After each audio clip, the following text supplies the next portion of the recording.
Aujourd'hui, nous célébrons la fête de la conversion de Saint Paul. C'est un grand jour, un jour en plus qui marque aussi le point culminant de la semaine de prière pour l'unité des chrétiens. Nous prions pour cette unité naturellement autour du Christ et du vicaire du Christ, autour de tout le message de notre Seigneur. Mais c'est une journée pour méditer sur quelque chose au moins, car il y en a tant à dire sur la figure de Saint Paul. Je voudrais dire trois choses. Tout d'abord, comment s'est déroulée sa conversion? Deuxièmement, à qui s'est-il converti? Et troisièmement, pourquoi s'est-il converti? Sa conversion a été une rencontre auditive, une audition et une vision qui n'était pas une. C'était une audition parce qu'il a entendu. C'était avant tout une audition. Il a entendu un reproche. Saoul, Saoul, c'était son nom. Pourquoi me persécutes-tu? Pourquoi me persécutes-tu? Il a entendu dire que le Christ était vivant et que le Christ s'identifiait à ses disciples. Il a entendu que celui qui était mort lui parlait, sans aucun doute, lui parlait, était vivant, et était présent chez ceux qu'il persécutait, et était présent naturellement aussi dans son message. Qu'a-t-il vu? Il n'a rien vu. Au contraire, il a été aveuglé. Ce qu'il a vu, c'était de la lumière. Une lumière qui l'a aveuglé temporairement, puis il a recouvré la vue. Une lumière qui était un fait réel, un fait qui l'a fait tomber de son cheval, mais un fait aussi plein de symbolisme, car cette lumière était la plénitude de la révélation. Lui, pieux, pharisien, adepte non pas d'un des maîtres les plus radicaux, en fait son maître Gamaliel est intervenu pour sauver les apôtres après la mort de Jésus, mais en fin de compte, un pharisien pieux et respectueux des lois, absolument dévoué à la cause du judaïsme. Cet homme découvre que le Christ est la plénitude de la révélation. Le Christ est la lumière. C'est ce qu'il a vu et entendu. Quelqu'un de vivant. Quelqu'un de vivant. C'est très important. Il a rencontré quelqu'un de vivant en sachant qu'il était mort. Quelqu'un de vivant et quelqu'un qui était la pleine lumière. Qu'a-t-il fait ensuite? Il est tombé amoureux. Il est tombé amoureux de Jésus. Il est tombé amoureux, mais d'un amour très profond. Un amour qui le conduit même à désirer la mort pour être avec le Christ. Pour moi, vivre c'est le Christ et mourir est un avantage, a-t-il écrit. Il est tombé amoureux. Pourquoi est-il tombé amoureux de Jésus, de celui qu'il persécutait? Parce qu'il était vivant. Il n'est pas tombé amoureux d'un homme mort. Il n'est pas tombé amoureux d'une idée. Il n'est pas tombé amoureux d'un message. On ne tombe pas amoureux des idées ou des messages. On tombe amoureux des personnes. Il est tombé amoureux de Jésus. Il aimait Jésus parce qu'il était vivant. Mais que Jésus soit vivant signifie qu'il y a vie éternelle. C'est-à-dire que si le Christ était ressuscité, la résurrection existait. Il y avait la vie éternelle et c'est ce qui l'a secoué au plus profond de lui-même. Il y a vie éternelle et il y a vie éternelle avec le Christ. C'est pourquoi il n'avait pas peur de la mort. C'est un gain pour moi de mourir, dira-t-il, parce que je vais être avec le Christ. Je vais être avec celui que j'ai tant désiré. Je vais être avec le Christ. Il est tombé amoureux du Christ. Une conséquence qui est décisive pour nous.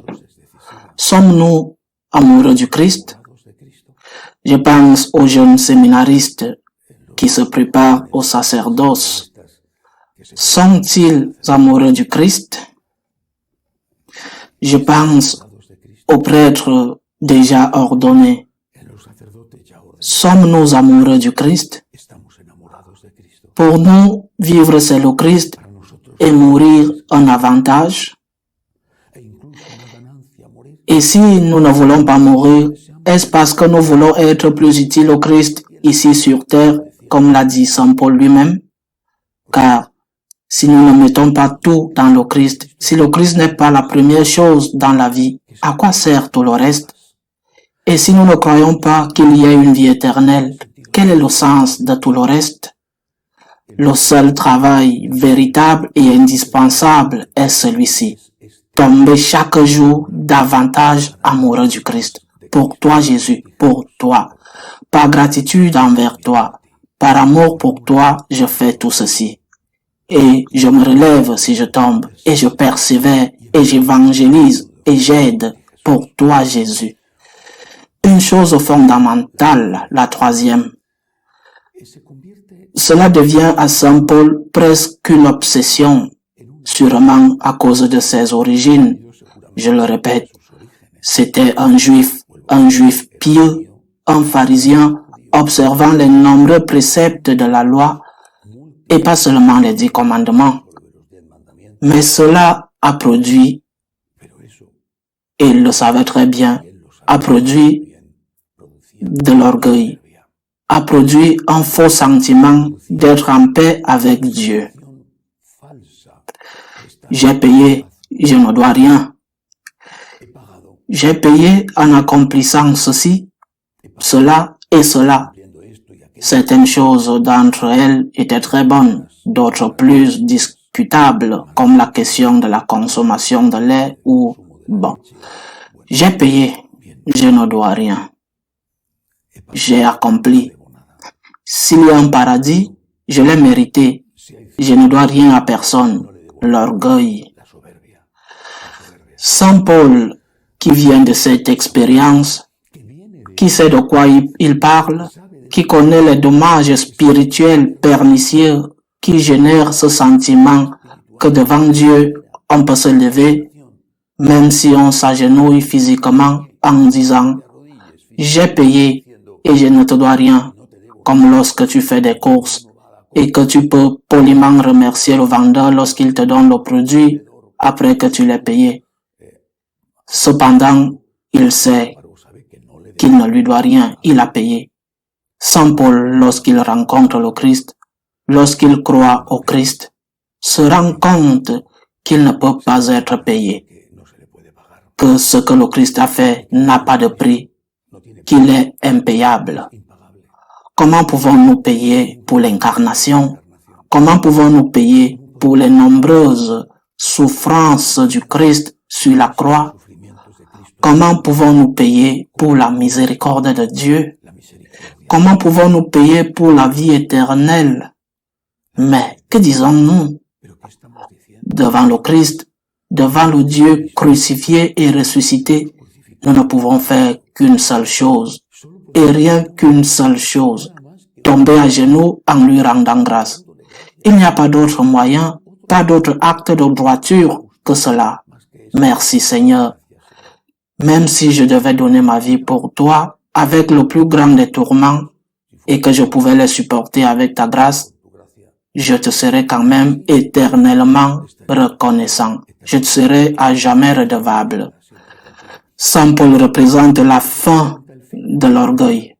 C'est pourquoi j'ai toujours pensé que, bien que notre Seigneur ait confié la Sainte Vierge à Saint Jean, qui était là, et qui a pris soin d'elle jusqu'à l'heure de son assomption au ciel, Saint Paul est le plus marial de tous les apôtres.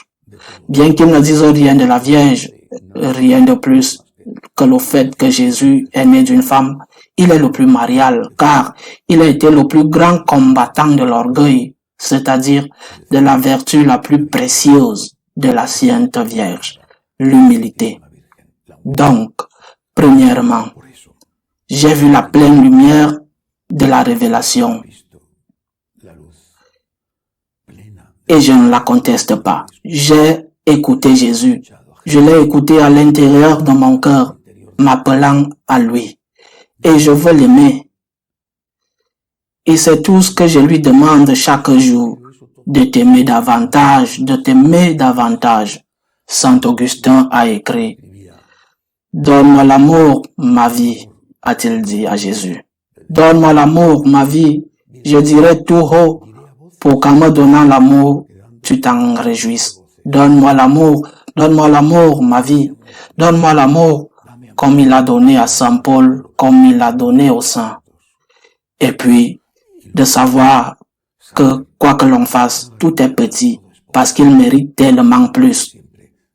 Marche sur le démon de l'orgueil avec gratitude, sachant qu'un Dieu qui a donné sa vie pour toi ne mérite pas moins que tu donnes ta vie pour lui.